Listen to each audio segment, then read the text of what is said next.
Metabolism TV में आपका स्वागत है, जो मेटाबॉलिज्म और स्वास्थ्य के बारे में सही जानकारी का स्रोत है। तनाव कैंसर का कारण कैसे बनता है?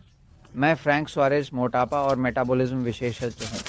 मैं आपके साथ कुछ महत्वपूर्ण और रोचक नवीनतम खोजें साझा करना चाहता हूँ जो मैंने मेटाबॉलिज्म का विषय, और कई बार मेटाबॉलिज्म मुझे संबंधित क्षेत्रों में ले जाता है जहाँ मेटाबॉलिज्म भी शामिल है। हर जीवित चीज़ में मेटाबॉलिज्म होता है, क्योंकि मेटाबॉलिज्म वह है जो ऊर्जा का उत्पादन करता है और जीवित चीज़ों को चलने की आवश्यकता होती है जीवित रहने के लिए, और हर आंदोलन हमेशा ऊर्जा के कारण होता है। इसलिए हमेशा मेटाबॉलिज्म हर जगह है। कोई भी पौधा, कोई भी जीवित जीव और कोई भी मानव शरीर, कोई भी प्रकार का जीव जो अपनी ऊर्जा बनाने की प्रणाली नहीं रखता, इसे मेटाबॉलिज्म कहते हैं। तो कई बार ये मुझे कैंसर की दिशा में ले जाता है। मैं तुम्हारे साथ साझा करने के लिए कुछ खोजों के बारे में बताना चाहता हूँ। देखें कि कैसे तनाव, जीवन का तनाव, पोषण संबंधी तनाव और यह सब कैंसर का कारण बनता है।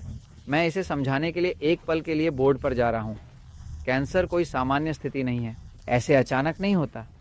कैंसर को बनाया जाना चाहिए, उसे उकसाया जाना चाहिए, जैसे किसी न किसी रूप में शुरू किया जाना चाहिए। यानी कि इस प्रकार की चीज़ें जैसे कैंसर, जो एक बहुत ही विनाशकारी स्थिति है या बहुत विनाशकारी हो सकती है, इनमें से कुछ भी ऐसे नहीं होता, शून्य में नहीं, है ना। जब हम मानव शरीर की बात कर रहे हैं, मानव शरीर, तो ये जो यहाँ है एक जीवित जीव है, क्योंकि ये एक जीवित जीव है, ये कानूनों का पालन करता है। जीवन के नियम, जीवन मुख्य विशेषता। जीवन का मतलब है कि जो कुछ भी जीवित है उसमें गति होती है, इसलिए जीवन में गति होनी चाहिए। आप कैसे जानते हैं कि कुछ जीवित है? तो देखिए कि क्या ये हिलता है। अगर ये हिलता है तो जीवित है, अगर ये नहीं हिलता तो आप जानते हैं कि यह मृत है। तो मुख्य विशेषता, सभी जीवित चीज़ों में से सबसे महत्वपूर्ण चीज़ है आंदोलन। अब यह इस ब्रह्मांड जहाँ हम हैं, वहाँ भौतिकी के नियमों के कारण कोई आंदोलन नहीं हो सकता। कोई आंदोलन नहीं हो सकता यदि पहले ऊर्जा ना हो। एक ऊर्जा का एक रूप जो उस आंदोलन को बनाने की अनुमति देता है। यानी कुछ भी अपने आप नहीं होता। अगर आप कुर्सी को हिलाते हैं तो क्योंकि आपने कुर्सी को हिलाने के लिए थोड़ी सी ऊर्जा प्रदान की, और वह ऊर्जा यहाँ से नहीं आती। मानव शरीर के संदर्भ में ऊर्जा मेटाबॉलिज्म से आती है।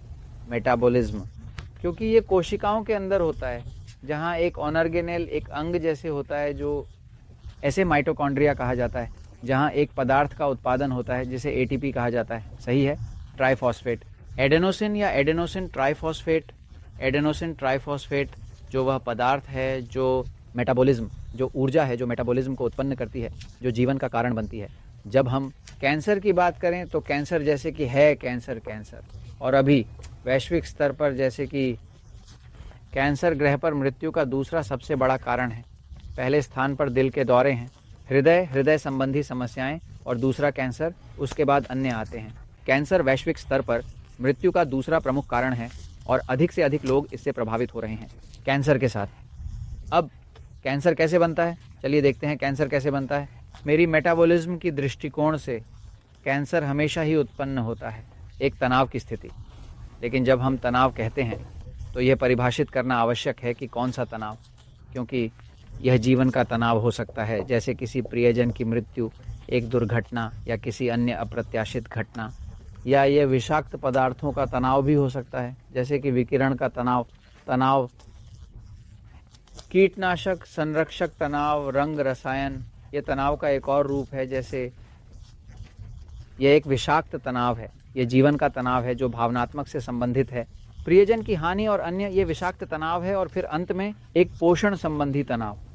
पोषण संबंधी तनाव वही विषय है जो आप एपिसोड में देखते हैं मेटाबॉलिज्म टीवी, जहां मैं आक्रामक खाद्य पदार्थों पर बात कर रहा हूं। जब मैं बात कर रहा हूं आक्रामक खाद्य पदार्थों के बारे में, आप इसे यूट्यूब पर मेटाबॉलिज्म टीवी में खोज सकते हैं, क्योंकि आप देखेंगे कि जब मैं आक्रामक खाद्य पदार्थों के बारे में बात करता हूं, आक्रामक खाद्य पदार्थ, सच में जिन आक्रांताओं की मैं बात कर रहा हूं वे पोषण संबंधी तनाव हैं। क्योंकि कुछ खाद्य पदार्थ कि जब आप उन्हें खाते हैं तो उसे अपने मुंह में डालते हैं तो थोड़ी देर बाद आपको महसूस नहीं होगा, इतने अच्छे हैं।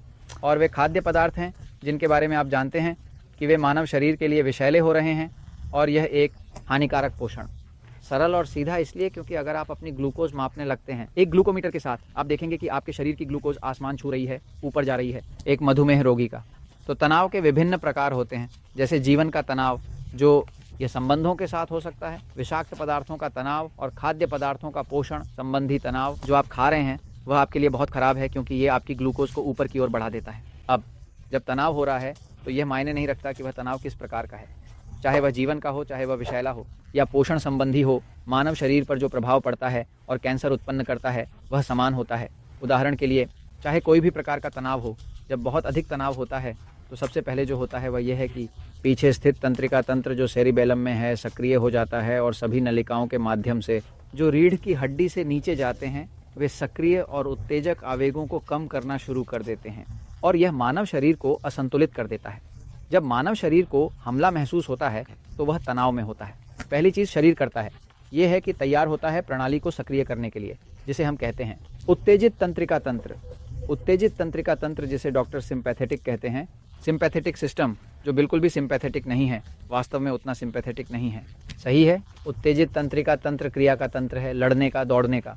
जब यह अत्यधिक सक्रिय हो जाता है तो शरीर जो करता है वह यह है कि वह परिसंचरण को रोक देता है केंद्र के अंगों की ओर, यानी कि यह ऑक्सीजन छीन लेता है, यह खून छीन लेता है केंद्र के अंगों को पोषक तत्वों के रूप में, ताकि सारी ऊर्जा मस्तिष्क और मांसपेशियों को भेजी जा सके जो लड़ने या भागने के होते हैं, और पैर की मांसपेशियां जो लड़ने या भागने के लिए होती हैं। या तो मूल रूप से मानव शरीर जो करता है वह एक स्थिति में खुद का बचाव करने के लिए अवरोध करता है। सभी पोषक तत्व, ऑक्सीजन का एक अच्छा हिस्सा रक्त शरीर के केंद्र से, यानी यह यकृत की जीवित रहने की क्षमता कम कर देता है, अग्न्याशय की जीवित रहने की क्षमता कम कर देता है, आंतरिक अंगों के अस्तित्व के लिए, उन अंगों का समर्थन करने के लिए जो उसे अनुमति देते हैं लड़ना या भागना। जब यह बहुत अधिक समय तक सक्रिय रहता है तो शरीर कमज़ोर हो जाता है, लेकिन ये विघटित हो जाता है क्योंकि अब अंदर बहुत कम ऑक्सीजन है, अंदर बहुत कम रक्त है।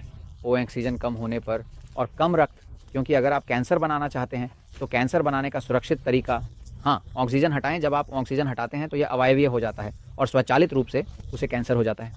तो कैंसर क्या है? कैंसर अपने आप में कोई बीमारी नहीं है। कैंसर एक विषाक्त वातावरण, एक तनावपूर्ण वातावरण के प्रति शरीर की प्रतिक्रिया है।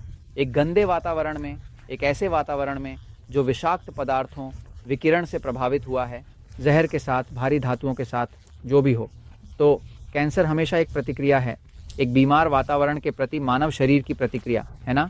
कैंसर कैसे बनता है? अच्छा, मानव शरीर में तनाव डालें, जीवन का तनाव डालें, विषाक्त पदार्थों का तनाव डालें, पोषण संबंधी तनाव, और आपके पास कैंसर बनाने के लिए एक सुरक्षित नुस्खा है। ये शुरू होता है, नींद को प्रभावित करता है, पाचन को प्रभावित करता है और पीठ दर्द की समस्याएं शुरू हो जाती हैं और शरीर आपसे चीनी मांगने लगता है और स्वचालित रूप से आपको कैंसर हो जाएगा। तो इस तरह कैंसर उत्पन्न होता है। जीवन के तनाव, विषाक्त पदार्थों के तनाव, पोषण संबंधी तनाव को नियंत्रित करें और आपके लिए कैंसर होना बहुत मुश्किल है। और मैं ये इसलिए बता रहा हूँ क्योंकि सच्चाई हमेशा जीतता है।